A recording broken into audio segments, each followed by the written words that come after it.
Dear students, a very good morning to all of you. This is Hemlata ma'am from Mother India Senior Secondary School. तो students आपको मैं 18th play जो करवा रही थी तो वो कंप्लीट हो चुका हुआ है, तो आज हम उसी के क्वेश्चंस करेंगे. So let us start from question number 1. Question number 1, why does Cox want Mrs Bouncer to change his bolster. कि मिस्टर कॉक्स जो थे वो मिसिस बाउंसर को क्यों बोलते हैं बॉल्स्टर चेंज करने के लिए. बॉल्स्टर जो तकिया था उसको चेंज करने के लिए वो क्यों बोलते हैं, वो क्यों चाहते थे कि उनका जो तकिया है, जो उनका बॉल्स्टर है, उसको चेंज किया जाए. Cox wants Mrs Bouncer to change his bolster because the one he has got is not quite comfortable and he cannot sleep comfortably at night. It has about a handful and a half of feathers at each end and nothing in the middle. तो Cox जो है वो इसलिए चाहता था उसको change करना क्योंकि वो अच्छे से कंफर्टेबली सो नहीं पाता था. तो वो जो बॉल्स्टर था उसका क्या था कि दोनों साइड्स में फीदर से, लेकिन जो बीच मिडल जो साइड थी उसमें कुछ भी नहीं थी, तो इसलिए उसको कंफर्टेबल फील नहीं होता था. दैट्स वाई उसने कहा था कि इसको चेंज किया जाए. Next question number 2. Who does Cox suspect is using his stuff. Quote evidence from the play to support your answer. तो कहते हैं कि जो कॉक्स को सस्पेक्ट हुआ था क्या था, तो वो आपने एक्सप्लेन करना है एविडेंस कि क्या किस वजह से उसको ऐसा लगा था. Cox suspects Mrs Bouncer using his stuff. कि कॉक्स को किसके ऊपर सस्पेक्ट था, किसके ऊपर शंका थी, उसको शंका थी मिसिस बाउंसर के ऊपर कि मिसिस बाउंसर जो है उसकी चीज़ों को यूज़ करती है. Evidence supporting answer is that when Cox complain Mrs Bouncer she asked him if he is suspecting her, saying, I don't say I do, Mrs. Bouncer, only I wish you to understand and that I do not believe it is cat. तो वो कैसे कहते उसको, कहते जब वो उसको कहते हैं कि मेरे यहाँ पे जो मतलब जितने भी सामान है, मटीरियल जो है वो मतलब चोरी हो जाता है, वो ख़त्म हो जाता है. तो मिसिस बाउंसर उसको कहती है क्या आप मेरे ऊपर शक कर रहे हो. उसको वो पूछती है मिसिस बाउंसर, कहती है कि आप मेरे ऊपर शक कर रहे हो.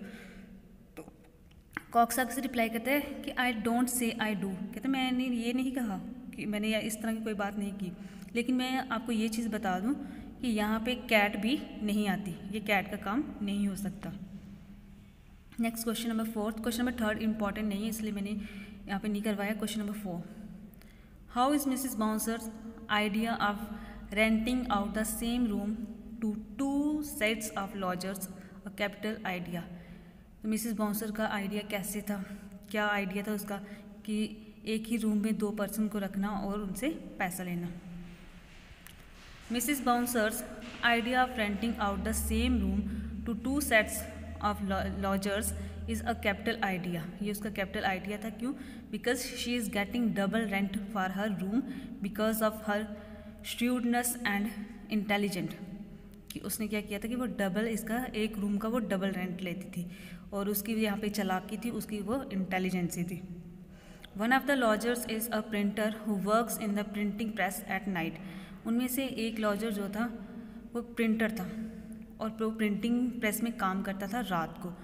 Where as the other is hatter. दूसरा जो था हैटर था whose works during the day time, जो दिन को काम करता था.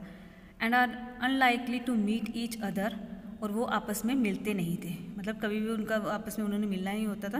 Hence it is beneficial for her. तो इसी वजह से ये उसके लिए बेनिफिशियल था क्योंकि वो क्या करते थे, एक ने दिन को आना होता था, एक ने रात को आना होता था, तो वो दोनों से रेंट लेती थी, लेकिन उनको आपस में नहीं पता था कि ये हमसे रेंट लिया जाता है. Question number 5. As soon as Cox leave the room Mrs Bouncers gets busy in the room.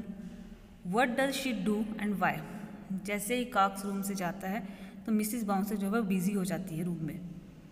ऐसा वो क्यों करती है और क्या कारण था.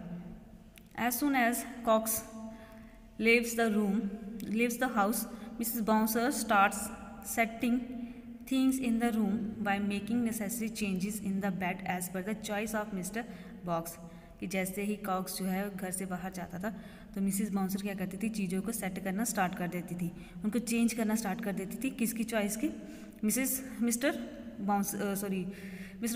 बॉक्स जो थे उनकी चॉइस का, कि जैसे उनको पसंद था तो उसी तरह से वो बेड को सेट करती थी।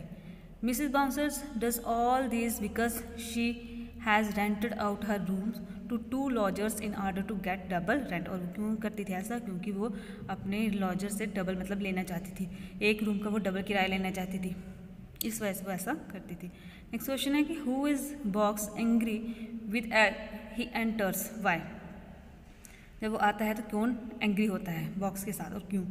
John Box is angry because he had exchange of words with the man on the stair. He collided with James Cox on the staircase while coming back after finishing his night duty. तो वो किसके लिए angry था? क्योंकि जो उसके साथ जो उसको स्टेयर पे मिला था, तो स्टेयर पे उसको कौन मिलता है? कॉक्स उसको मिलता है स्टेयर्स पे, उसके साथ वो टकराता है जो कि रात को ड्यूटी करके आता होता है, तो इस वजह से वो एंग्री था। Next question number 7, when Box returns to his room in the morning he is exhausted. जब वो आता है तो वो काफ़ी ज़्यादा थका होता है, तो क्या रीज़न था? When Vaux returned to his rooms in the morning, he is exhausted as he was busy all night. वो क्यों इस तरह से मतलब थका हुआ चिड़चिड़ा सा मतलब उसका नेचर होता है? क्योंकि वो पूरी रात क्या करता था? काम करता था, प्रिंटिंग का काम करता था लॉन्ग टाइम, ठीक है, न्यूज़पेपर में उसने मतलब काम करना। This is evidence from the fact through he is hungry yet he wants to sleep. और वो काफ़ी ज़्यादा हंग्री होता था और काफ़ी ज़्यादा मतलब उसको नींद आई होती थी, वो सोना चाहता था। Next question number 8, why does Box feel agitated when he start cooking his breakfast. तो वो एजिटेटेड क्यों फील कर रहा था जब वो क्या कर रहा था? अपना ब्रेकफास्ट बना रहा था, उसको क्यों गुस्सा आ रहा था? John Box feels agitated when he starts cooking his breakfast because he is unable to find his chicken leg. उसको चिकन लेग जो थी उसने लाई हुई थी वो उसको नहीं मिलती, इस वजह से उसको गुस्सा आता है, थोड़ा वो भड़क जाता है। And a roll of the bread which he had brought with him, वो रोल ऑफ ब्रेड जो थी उसने लाई थी अपने साथ, वो भी उसको नहीं मिलती। उसकी मैच बॉक्स जो था वो भी उसको नहीं मिलता। कैंडल की वजह से वो होता है, परेशान होता है, कोल्स की वजह से वो जल्दी ख़त्म हो जाते हैं, शुगर जल्दी ख़त्म हो जाती थी और सारी चीज़ें उसको सही तरीके से नहीं मिलती और सही तरीके से वो मतलब उसको खर्च किया जाता था, वो चीज़ें ख़त्म हो जाती थी। तो उसको ये होता था कि मैंने तो उसको ख़त्म नहीं किया तो ये कैसे ख़त्म होगी। He finds his ingredients used by someone else and it smelt of herrings. तो उसको की जो ग्रेडियंट्स थी उसको भी कोई और यूज़ करता था, तो इस वजह से वो काफ़ी ज़्यादा एजिटेटेड होता था। Next question number 9, why does Cox come home early, what has he got for breakfast. तो कॉक्स जो है वो क्यों घर जल्दी आया और उसने ब्रेकफास्ट के लिए क्या लाया था? James Cox has early because he is allowed to a holiday to by his employers who does not want him for the day as he was late for his duty. He has got a mutton chop for his breakfast. James Cox है वो जो अपनी duty पर मतलब late पहुंचता है, तो इस वजह से उसका जो एम्प्लॉयर होता है वो उसको कहता है कि आज की आपकी क्या है, हॉलीडे हो गई है, तो वो अपने साथ खाने के लिए क्या लाता है? Mutton chop. दो both Box and Cox started cooking breakfast neither them get anything to eat, why? वो कहता है कि उन दोनों ने खाने के लिए लाया था अपना ब्रेकफास्ट, लेकिन कुछ भी नहीं खाया, क्या रीज़न था? Though Cox and Box started cooking their breakfast individually, उन्होंने अपना अपना खाना लाया था, but neither of them gets anything to eat, लेकिन दोनों में से कोई भी कुछ नहीं खा पाया। क्यों?